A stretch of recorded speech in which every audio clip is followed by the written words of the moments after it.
The sunbeams were breaking through the tulle curtains, playing on the starched tablecloth. Marina wiped the crystal glasses, a wedding gift from her friend, for the last time and meticulously examined the festive table.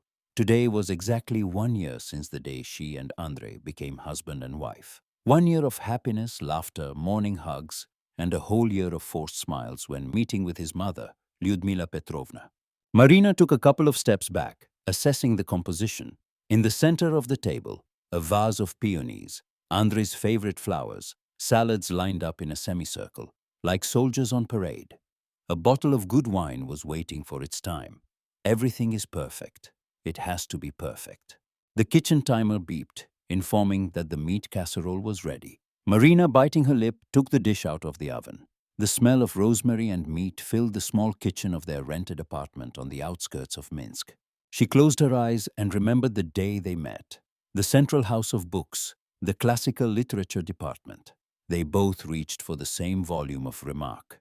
Their fingers touched, and Marina felt that strange, almost forgotten sensation, as if time had stopped mid-sentence. Their eyes met, and both froze over the bookshelf. Then there was the Vstrecha Cafe on Nemiga. Andrei talked about Hemingway, and she looked at his hands, beautiful, with long fingers and barely noticeable calluses, the hands of a man who can both think and work. The doorbell tore. Olga glanced at the table with admiration and whispered in her ear, as if for a royal reception, the mother-in-law should appreciate it. Marina just shook her head. Lyudmila Petrovna, a math teacher with 30 years of experience, had never given anything an A, not even her own son. Andrei was next, holding a bouquet of pink tulips. His eyes sparkled as he twirled Marina around the room, humming their song. Olga and Viktor applauded, laughing. And at that moment, everything felt so easy and right. And then another bell rang, and all the joy seemed to flow through the floorboards. Marina, my dear, forgive me for being late. Lyudmila Petrovna, impeccable in her dark blue suit, kissed her daughter-in-law on the cheek. The traffic today is simply unbearable. There was that special note in her voice that Marina had learned to recognize over a year of family gatherings. The subtle superiority of a woman convinced of her own exceptionalism. At first, everything went well at the table. Victor told stories about his trip to the Carpathians. Olga goaded Andrei about his new beard, and Marina put salads on everyone's plates, mentally preparing herself for her mother-in-law's inevitable comments. "There's too much mayonnaise, my dear," Lyudmila Petrovna said immediately, pushing the plate away. "Did you starch the tablecloth?" "I don't think so." Andrei gave his mother a warning glance, but she pretended not to notice. "That's my grandmother's recipe," Marina tried to explain. "She always cooked it that way." "Well, everyone has their own standards." Lyudmila Petrovna shrugged. "Andryusha is used to a different quality, isn't he, son?" "Mom?" Andrei quietly admonished her. "The food is delicious. Marina is a great cook." "Yes, of course, of course." Her mother-in-law quickly agreed, but her look said otherwise. After the third toast, the atmosphere eased a little. Olga helped Marina bring dessert, whispering on the way to the kitchen. "Hold on, she's just jealous. All mothers are like that. They don't want to let their sons go." 7 years of being jealous like that? Marina asked quietly, referring to all the years of their relationship. When the cake arrived, Andrei raised his glass. "To my wonderful wife, who makes every day special for me." Everyone applauded. Everyone, that is, except one person. "A good toast," Lyudmila Petrovna said, helping herself to a tiny piece of cake. "But you know, Andrei, your father said the same thing about me at the beginning of our marriage, and then..." She paused, took a sip of wine, and continued with unexpected abruptness. "Then life shows its true colors. Marriage is not just romance and hugs. It is responsibility, planning for the future. What have you built this year? You live in a rented apartment, work in simple jobs." "Mom?" Andrei's voice became harsher. "Today is not the time for such conversations." "No, son, today is the time." Lyudmila Petrovna straightened her shoulders as if preparing to speak in front of the class. "An anniversary is a reason to evaluate the path you have traveled. And as a mother, I have the right to say that I dreamed of something else for you.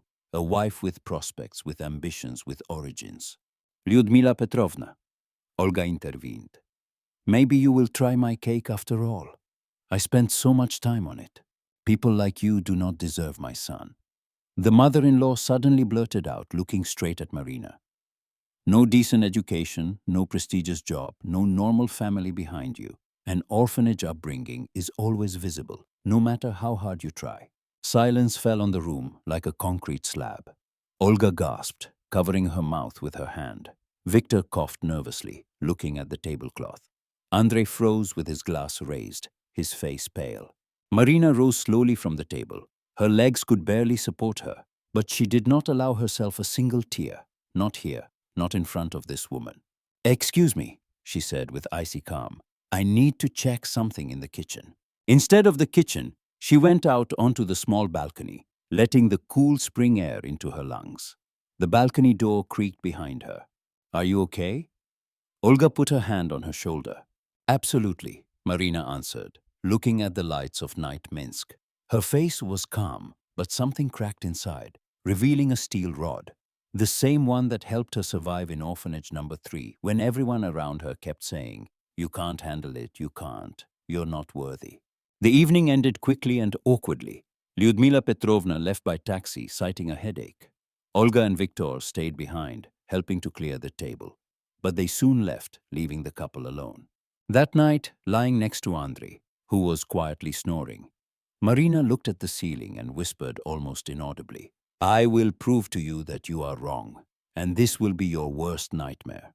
The morning began with the ringing of the alarm clock and the smell of coffee. Andrei was already up, and his quiet humming could be heard in the kitchen. Marina lay looking at the ceiling. Her mother-in-law's words still rang in her ears, as if the night had not brought oblivion. Orphanage upbringing is always visible. This phrase hit right in the most vulnerable spot.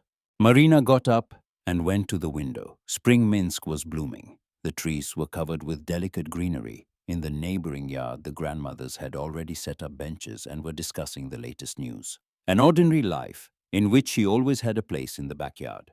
Andrei looked into the room with a steaming cup. "Are you awake? I made your favorite." He put the coffee on the nightstand and hugged his wife from behind, burying his nose in her hair. His touch always comforted, but today something was different. Marina felt a growing gap between them, not because of his guilt, but because of something deeper that had been said out loud yesterday. "I'm sorry about yesterday." Andrei muttered into the back of her head. "Mom, she's a difficult person. She didn't mean it out of malice." Marina carefully freed herself from his embrace and turned to him. "Not out of malice?" she asked again. "Andrei, she humiliated me in front of our friends, in our home, on our anniversary." I know." He spread his hands guiltily. "I'll talk to her. She'll apologize." "It's not about apologizing." Marina shook her head. "The thing is, she really thinks so. For her, I'm a mistake in your life. And you know what's the worst thing? Sometimes it seems to me that you agree with her." Andrei shuddered, as if from a slap. "You can't say that. I love you. I chose you. But you never take my side when she starts." Marina didn't finish the sentence, waving her hand. "It doesn't matter. I have to go to work." Half an hour later, she was already sitting in front of Nina Vasilievna, the director of the library where she had worked for the past 3 years. "Unpaid leave?" The elderly woman took off her glasses and looked closely at Marina. "Did something happen?" "Personal circumstances," Marina answered evasively. "I need to go to Grodno for a week." Nina Vasilievna sighed, pursing her lips. In 3 years of work, Marina had never asked for time off or unscheduled vacations. Sometimes she stayed late, putting books on the shelves or helping late students with their term papers. "Okay," the headmistress finally said. "Just don't stay longer than a week. We're facing budget cuts, you understand." Marina took a deep breath as she left the office. The first step had been taken. Now she had to pack her things and buy a ticket for the night train. Going to Lyudmila Petrovna's homeland was risky, but she saw no other way to dig deeper. Andrei called at lunchtime. "Are you staying late today?" There was hope for reconciliation in his voice. "No," Marina answered, looking at the train schedule board. "But I'll need to leave for a few days. The library is sending me to a seminar in Grodno." The lie came surprisingly easily. Marina herself was frightened by this ease. She had never lied to her husband before. "Grodno?" Andrei was surprised.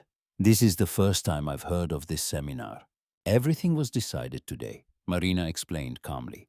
Nina Vasilievna insisted that I was the one to go, something to do with digitizing old archives. The sun was already setting when she packed a small bag and took a tattered folder of documents out of the closet. It contained everything that was left of her past life. A birth certificate, a medical record from the orphanage, a photograph of her parents, blurry, yellowed with time. Nothing else remained after that accident on the Minsk-Gomel highway 20 years ago.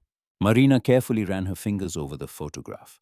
Two smiling figures against the backdrop of a lake, her father hugging her mother by the shoulders.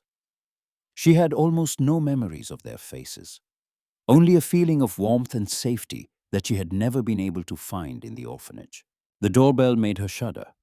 Olga was standing on the threshold with a bag from which the smell of freshly baked goods was coming.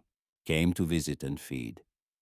Her friend smiled, but her smile faded when she noticed the bag in the hallway. Are you going somewhere?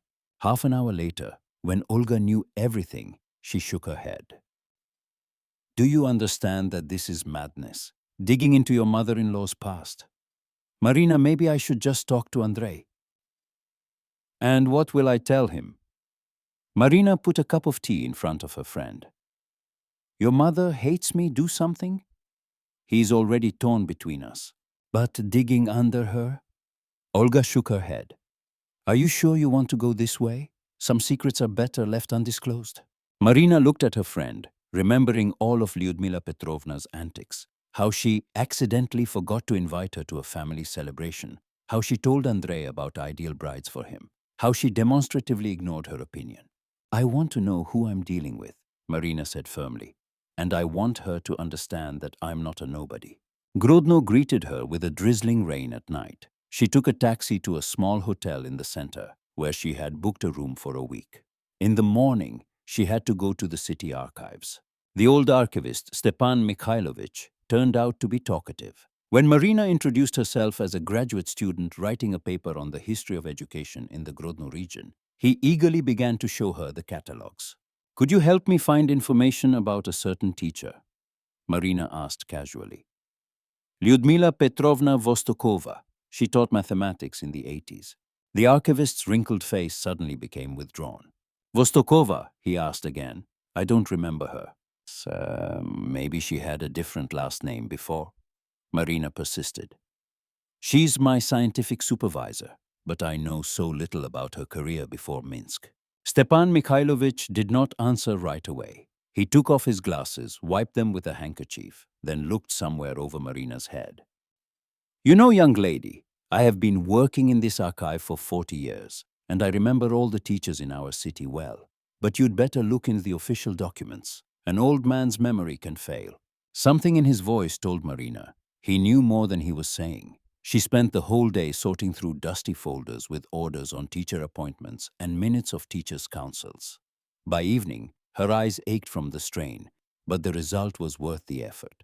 Lyudmila Petrovna had never been listed as a teacher in any of the schools in Grodno. In the evening, the phone rang in her room. Marina picked up the receiver, expecting to hear the administrator's voice. If you are digging under Lyudmila Petrovna, said an unfamiliar female voice, then you should know the main thing. This is not her real name. Marina's heart skipped a beat. She clutched the phone receiver tighter. Who is this? How did you get my number? It doesn't matter. The voice on the other end of the line was muffled, as if the speaker was covering the microphone with her hand. If you want to know the truth, come tomorrow to the Old Town Cafe on Sovetskaya Street. At 11 o'clock, I'll be wearing a blue headscarf. Short beeps. Marina hung up and sank onto the bed. Who could it be? How could the stranger know why she came to Grodno? Her thoughts were in a tangle. What if this was a trap? Or had Lyudmila Petrovna somehow found out about her investigation? Marina woke up with a headache in the morning. She had barely slept, tossing and turning on the hard hotel pillow. Fragments of a dream flashed before her eyes. An orphanage, grey walls, a little girl sitting by the window, herself waiting for parents who would never come. There were 2 hours left until the meeting. Marina took a shower, trying to wash away the anxiety along with the soap suds. Then she put on more makeup than usual, as if preparing for battle. The phone showed 3 missed calls from Andre. She didn't call back. The Old Town Cafe turned out to be a cozy place with wooden tables and lace curtains. There were few customers, an elderly couple by the window, a student with a laptop, 2 middle-aged women drinking coffee. One of them, gray-haired, with a wrinkled face and a bright blue scarf over her shoulders, looked up when Marina entered and nodded slightly. "You're just in time," the woman said when Marina sat down opposite her. "My name is Klavdia Mikhailovna. I worked with Larissa, the one you know as Lyudmila Petrovna, at the Romashka kindergarten 30 years ago." Marina swallowed the lump in her throat. "Larissa, are you sure we're talking about the same person?" Klavdia Mikhailovna took a photograph out of her worn bag and put it on the table. The picture showed a group of young women standing at the entrance to a typical Soviet kindergarten building. The third one from the left, with her chin held high and a familiar cold gaze, was undoubtedly Lyudmila Petrovna, only about 30 years younger. "Larissa Kovaleva," Klavdia Mikhailovna confirmed. She worked as a teacher in the middle group. She was ambitious. She kept saying that she deserved more, that her talent was wasted here. And then that story happened. Her interlocutor fell silent, nervously fiddling with her handkerchief. The waitress brought the tea Marina had ordered, and the conversation was interrupted. When they were alone again, Klavdia Mikhailovna lowered her voice. In 1985, the parents collected money to renovate the group, a decent amount at the time, almost 2,000 rubles. And that money disappeared. Everyone suspected Larissa, but there was no evidence. A week later, she simply didn't show up for work. She disappeared, as if she had vanished into thin air. Marina felt her heart pounding somewhere in her throat. And then I heard that she had moved to Minsk, got married, changed her last name, and a year later, rumors began to circulate in the city about a missing child. The cup in Marina's hands began to shake. What child? A 4-year-old boy had disappeared from another kindergarten. The police were run off their feet. The whole city was in an uproar. Larissa was called in for questioning.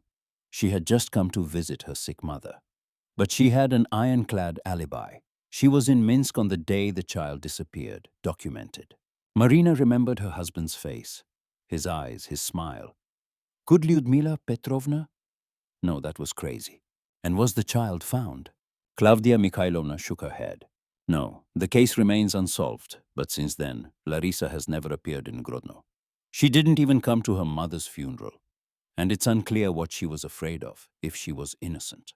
After the meeting, Marina wandered the streets of Grodno for a long time, trying to wrap her head around what she had heard.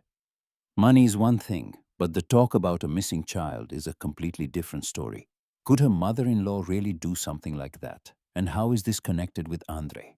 In the evening, she decided to check the information about the name change and went to the district registry office. There, of course, they showed her nothing without an official request, but a young employee, flattered by the story about the scientific work, whispered, "Look in the old newspapers. In 1988, there was a famous trial about fraud. A certain Kovaleva was mentioned there." The city library was closing in an hour. Marina barely had time to look through the files for 1988. And indeed, in one of the February issues, a familiar name flashed. Witness L. Kovaleva testified against Anna Vorontsov in the case of embezzlement of state funds. The phone rang as she was leaving the library. Andrei's name appeared on the screen. "Where are you?" His voice sounded alarmed. "I called the library. Nina Vasilievna said that she did not send you to any seminar." Marina froze in the middle of the street. "Andrei, I will explain everything." "What's going on, Marina? Are you okay? I'm starting to think that you're—" He didn't finish, but she understood the unspoken suspicion. "I'm not cheating on you, if that's what you're asking," she said quietly. "I really am in Grodno. I just needed to check something." "Check what?" His voice was a mixture of relief and new anxiety. "Marina, I don't recognize you lately. What's going on with you?" She didn't know what to say. She couldn't say that she was investigating his mother's past, suspecting her of theft and God knows what else. "I'll be back in a couple of days and we'll talk," she promised. "Please trust me." In the hotel room, Marina laid out all the materials she'd collected on the bed. Newspaper clippings, notes, a photograph from the kindergarten. The puzzle was beginning to come together, but the most important pieces were missing. What had made Larisa Kovaleva change her name? Was it only the theft of money from the kindergarten? And what connected her to the missing child case? As she was falling asleep, Marina remembered something important. Andrei's age. He was 35, so he was born around the same time as the 4-year-old boy who went missing in Grodno. Coincidence? Or a knock on the door made her jump. A maid was standing on the threshold with an envelope. They gave it to you at the reception. Some man left it. The envelope contained a copy of an old police report of a missing child and a yellowed photograph of a little boy with surprisingly familiar eyes. The photograph burned her fingers. Marina couldn't take her eyes off the little boy's eyes, the same eyes that had been looking at her from the pillow next to her every morning for the past 7 years. She sank to the edge of the bed, feeling the ground slipping out from under her feet. Could it really be true? Could Andrei really be the missing child? And if so, then who was Lyudmila Petrovna to him? The kidnapper, not the mother. Her hands were shaking as she took out her phone. She needed to consult with someone who could soberly assess the situation. Marina dialed Olga's number. "I found something," she whispered as soon as her friend answered. "It seems that Lyudmila Petrovna is not who she claims to be. And Andrei—" "Stop!" Olga cut her off. "Do you understand what you're saying? Are you accusing your mother-in-law of kidnapping her own son?" "I have documents," Marina defended herself. "A photograph of a child. Was a photograph of some boy you think looks like your husband." Olga took a deep breath. "Marina, listen to me. You've let resentment cloud your judgment. Think about what you're doing. You've already lied to your husband. You're digging through someone else's past, collecting gossip. This isn't like you." Her friend's words were like a cold shower. What if Olga was right? What if all of this is just a coincidence and she, Marina, made up a monstrous story based on scraps of information, driven by a desire to take revenge on her mother-in-law for the humiliation? "I don't know what to think," Marina admitted, "but I have to get to the bottom of the truth." "Why?" Olga's voice softened. "What will it give? Let's say you find some unsightly facts from Lyudmila Petrovna's past. Do you think it will fix your relationship or make Andrei happier?" After their conversation, Marina looked out the window at evening Grodno for a long time. The city lights blurred through her tears. She had come too far to just give up. But what if the result of her search ruined the life of the man she loved more than anything else in the world? In the morning, she was awakened by a knock on the door. The maid brought a note. 12 o'clock, the park behind the local history museum. I was the investigator on the case of the missing boy, Fyodor. The old man with a cane was waiting for her on a bench in the shade of a spreading maple. Despite the warm May day, he was wearing a shabby coat and hat, as if he belonged to another era. "You found me," he said, instead of a greeting when Marina sat down next to her. "That means you really want to know the truth." "I want to know if Lyudmila Petrovna Vostokova, formerly known as Larisa Kovaleva, had anything to do with the disappearance of a child in 1986. Marina said firmly. The old man chuckled. "Broadly, good. Then I will be straightforward too. We could not prove her involvement.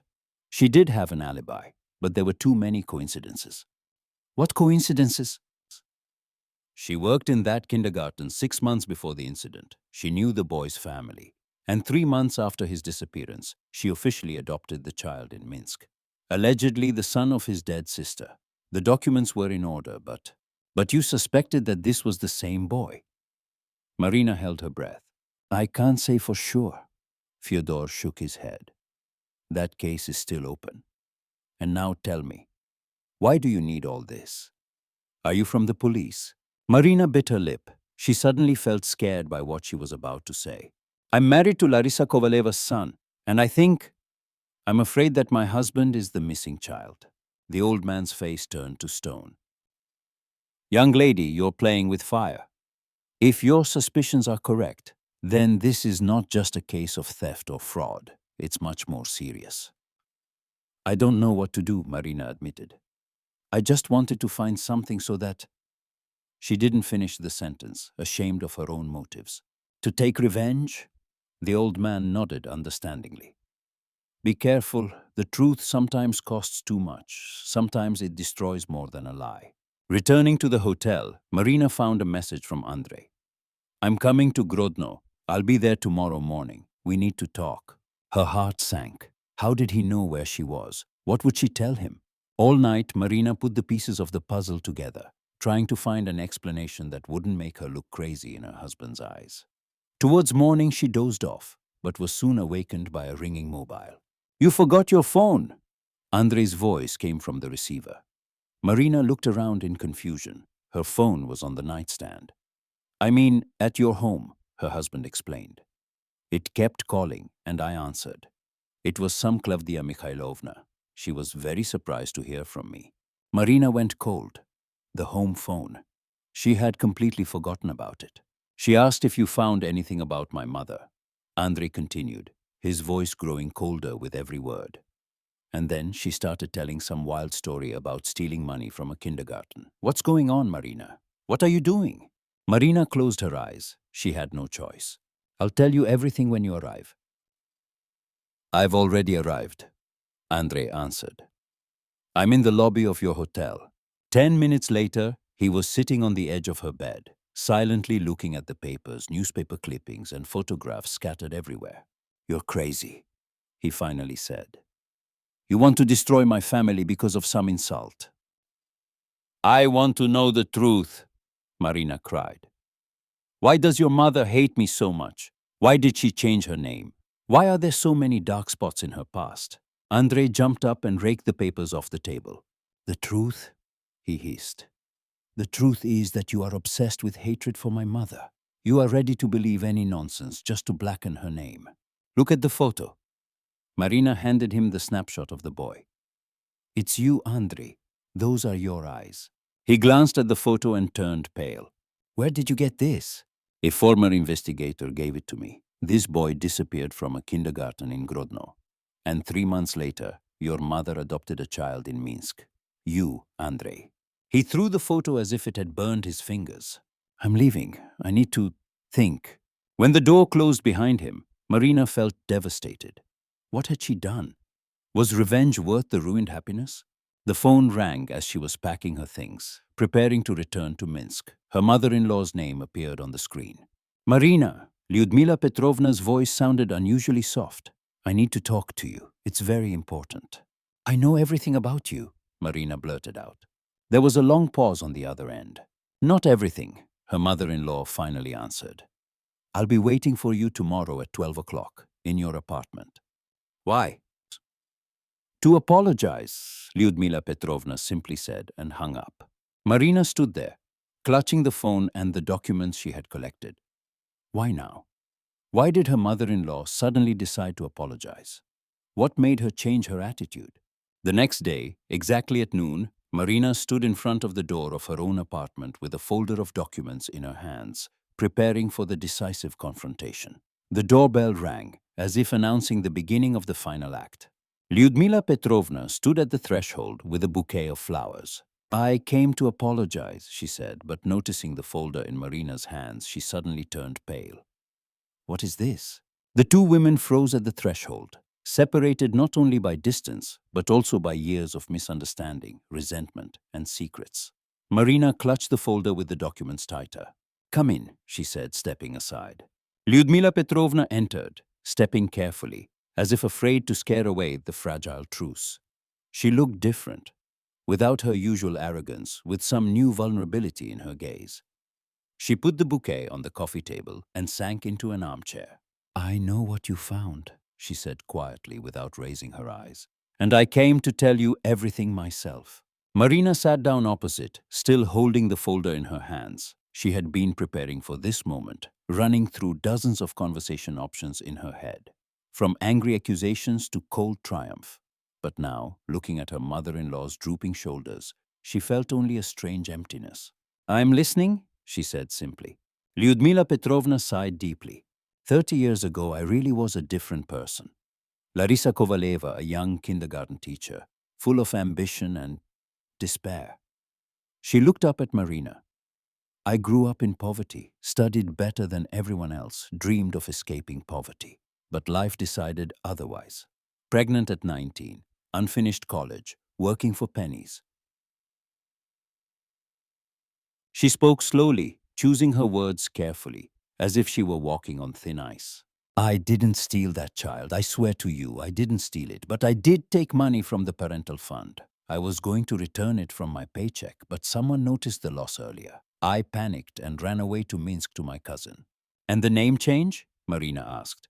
A year after moving, I met Nikolai, Andrei's father. He was a widower with a small son. When we got married, I took his last name, Vostokova, and my first name. She smiled weakly. It was my little attempt to start from scratch. Lyudmila. Dear to people. I wanted so much to be a good person, Marina. Marina silently took a photograph of a little boy out of the folder. And this missing child. Lyudmila Petrovna took the photo with trembling fingers. Sashenka Krotov, yes, I remember this boy, and I remember the shock I felt when I learned of his disappearance. The town is small, everyone knows each other. He was never found.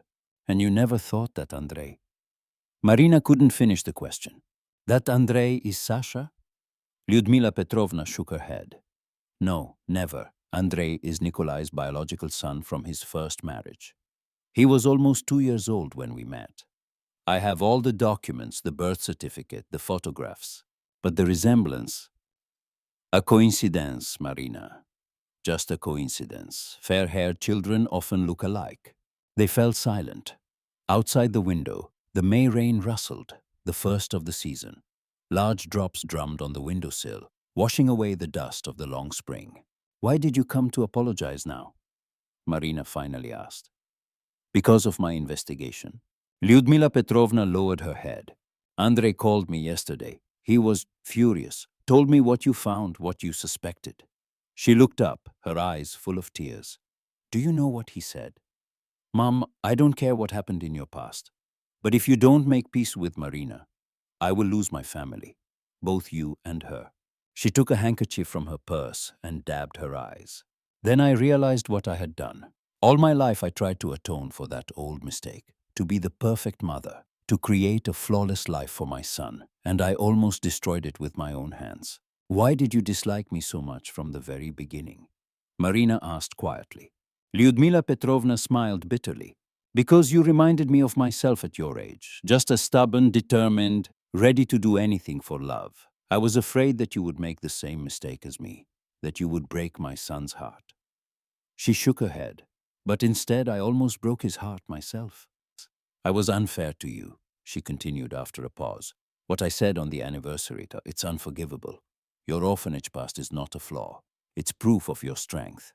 You built your life without support, without parents. This is worthy of respect, not ridicule. Marina looked at her mother-in-law, trying to see in her not an enemy, but simply a woman, with mistakes, fears, regrets, as vulnerable as she was. There is something you don't know, Marina said, having made up her mind. I was going to tell Andrei on our anniversary, but after your speech, I couldn't. What are you talking about? Marina took a deep breath. I'm pregnant, almost 3 months. Lyudmila Petrovna's eyes widened. She pressed her hand to her mouth, and Marina couldn't understand what her face was expressing. Shock, joy, or fear. You're going to be a grandmother, Marina added more softly. At that moment, the door lock clicked. Andrei returned home. He froze on the threshold, amazed by the picture. His wife and mother sitting opposite each other, both with reddened eyes. What is going on here? He asked carefully. Am I going to be a grandmother? Lyudmila Petrovna asked in a trembling voice, turning to her son. Andrei looked from his mother to his wife, not understanding. Your mother and I have discussed a lot, Marina explained, rising to meet him. And it seems that we finally understand each other. She said only about her investigation. I was looking for a way to improve my relationship with your mother. And it seems that I have found it. We both love you, she added, taking his hand. And that is enough. 6 months later, guests gathered in their kitchen again. Olga and Victor brought a teddy bear almost as big as Victor himself. Nina Vasilievna brought a stack of children's books from the library. Lyudmila Petrovna, now simply Grandma Lyuda, bustled about at the stove, helping Marina with the holiday dinner. Don't overwork yourself, she said solicitously to her daughter-in-law, glancing at her rounded belly. I'll finish it all myself. Marina smiled as she watched her mother-in-law and Olga argue about the right way to cook borscht. Who would have thought 6 months ago that they would be like best friends? Marina had long since destroyed all the papers and documents collected in Grodno. Some secrets should remain buried, especially if the truth can bring more pain than good. In the evening, when the guests left, Marina stood by the window, looking at snowy Minsk. Andrei hugged her from behind, putting his hands on her stomach where their future son was already pushing. "What are you thinking about?" he asked quietly. "That sometimes we look for the truth in the wrong places." Marina answered, covering his hands with hers. "The real truth is not in documents or past mistakes. It is in the hearts of those who are ready to love and forgive." Thank you for spending time with our heroes. Write your opinion in the comments if this story resonated with your heart. Like and subscribe to our channel so you don't miss other touching stories. Share this video with your friends. Maybe it will inspire you to do something important.